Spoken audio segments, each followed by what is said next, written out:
Okay friends, உங்கள் X ரெக்கார்டரை நீங்கள் open பண்ணிக்கோங்க. ஓப்பன் பண்ணதுக்கப்புறம் ஆடியோ செட்டிங்ஸ்னு இருக்கும். அந்த ஆடியோ செட்டிங்ஸை கிளிக் பண்ணுங்கள். அதுக்கு போனதுக்கப்புறம் அதில் வந்து ஃபஸ்ட்டுக்கே இருக்கும் மைக்ரோஃபோன். அந்த மைக்ரோஃபோன் வந்து நீங்கள் ஜீரோவில் வச்சுக்கோங்க அந்த வால்யூமை. ஏன்னு சொன்னால் நீங்கள் வந்து இந்த ஸ்க்ரீன் ரெக்கார்டரில் வந்து நீங்கள் உங்களோட வாய்ஸை நீங்கள் ரெக்கார்ட் பண்ண போகிறது இல்லை. அப்படியே ரெக்கார்ட் பண்ணாலும் வந்து அது வந்து ஹை குவாலிட்டியாக வரப்போகிறது இல்லை. அப்போ அது நீங்கள் வந்து அதை ஜீரோவில் வச்சுக்கோங்க. அது நீங்கள் யூஸ் பண்ண தேவையில்லை. அடுத்ததுக்கு நாங்கள் போவோம் இன்டர்னல் ஆடியோ. சரியா? இது வந்து எப்சவுண்ட். இப்போ உதாரணத்துக்கு இப்போ நீங்கள் வந்து ஒரு மீம்ஸ் வீடியோவோ யூடியூப்லேயோ எங்கேயாவது நீங்கள் போய்ட்டு ரெக்கார்ட் பண்ணக்கூட அந்த வீடியோ அளிக்கிற அந்த ஹை குவாலிட்டி ஆடியோ அப்படியே நீங்கள் ஸ்க்ரீன் ரெக்கார்ட் பண்ணுற இந்த ஸ்க்ரீன் ரெக்கார்டருக்கு வரும். சரியா?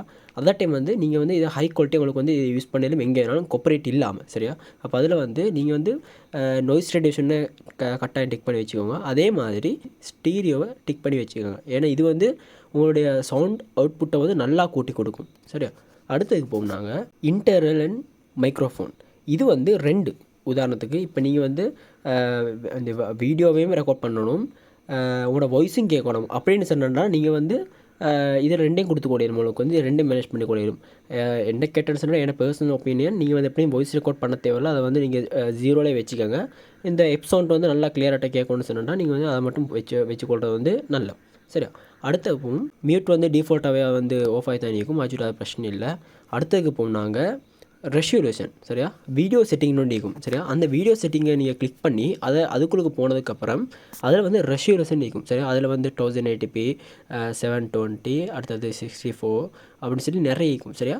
அப்போ அதில் வந்து இந்த 1080pயை வந்து டிக் பண்ணி வச்சுக்கோங்க. சரியா? இந்த 1080pயை டிக் பண்ணி வச்சுட்டு அதுக்கப்புறம் நீங்கள் பண்ணணும் குவாலிட்டியை கிளிக் பண்ணிவிட்டு அதில் வந்து MBBS ஃபார் யூடியூப் அதை வந்து அதுதான் நீக்கிறதுல ஹை எண்ட். ஸோ அதை நீங்கள் டிக் பண்ணி வச்சுக்கோங்க. அண்ட் அது வந்து நல்லாவே உங்களோட வீடியோ வந்து அவுட்புட்டை நல்லா உங்களுக்கு எடுத்து தரும்.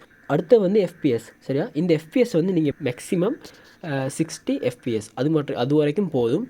ஏன்னா அது வரைக்கும் பண்ணக்கூடிய வந்து பண்ணுற ஸ்க்ரீன் ரெக்கார்ட் வந்து ஸ்மூத்தாகிக்கும், நல்லா ஸ்மூத்தாகிக்கும். ஏன்னா அந்த வீடியோ அவுட்புட் வந்து நல்லா ஸ்மூத்தாகிக்கும். அடுத்து வந்து ஹை குவாலிட்டி, அதை எந்த இடத்துலையும் வந்து நீங்கள் வந்து அதை ஸ்ட்ரக்னஸை வந்து ஃபீல் பண்ணவே மாட்டீங்க. அந்தளவுக்கு வந்து இந்த 3 விஷயத்தில் தான் அதை விஷயம் வைக்கிறேன். இதில் பேசிக்காக நீங்கள் வந்து முக்கியமாக பண்ண வேண்டிய விஷயங்களை மட்டும்தான் நான் இதில் சொல்லிக்கிறேன். அடுத்ததுக்கு நான் வந்து சும்மா ஓவராலாக நான் பார்த்துருப்போம். இப்போ இதில் வந்து ரெக்கார்டிங் மோடுன்னு ஒன்றிக்கிறேன். சரியா?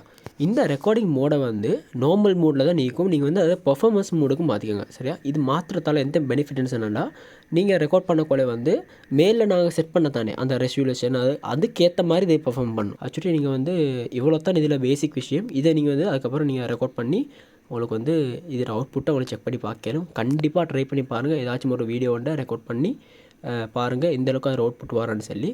இதில் இந்த நான் தந்திக்க இந்த விஷயம் வந்து உங்களுக்கு யூஸ்ஃபுல்லாக இருந்துச்சுன்னு சொன்னால் உங்களோட ஃப்ரெண்ட்ஸுக்கும் ஷேர் பண்ணுங்கள். ஷேர் பண்ணி எனக்கும் ஒரு சப்போர்ட் ஒன்று தாங்க இதை அடுத்தடுத்த விஷயங்களை கொண்டு போகிறதுக்கு. தேங்க்யூ. பாய்.